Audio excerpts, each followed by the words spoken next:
Today we have a question: which interrupt is not level sensitive in 8085?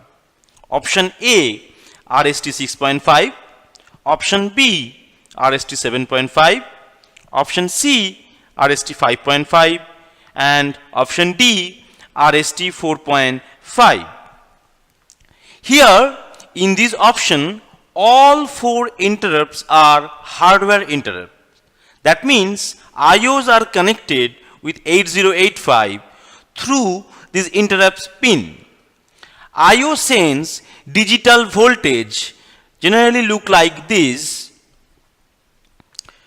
to the microprocessor. And for RST 4.5,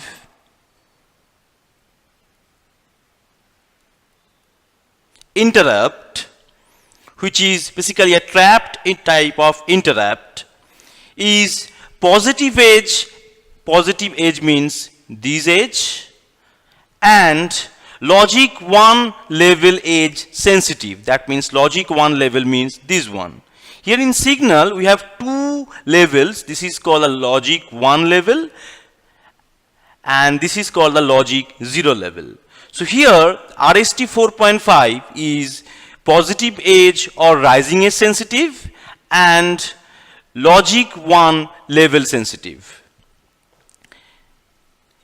And option C and option A, which are RST 6.5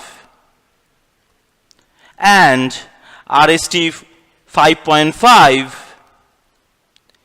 these two interrupt is logic 1 level sensitive. This means these are the logic 1 levels. So RST 5.5 and 6.5 is logic 1 level sensitive. Finally, for the RST 7.5, this interrupt is only positive edge sensitive. That means these are the rising edge or positive edge sensitive. So the answer is RST 7.5, which is actually not level sensitive.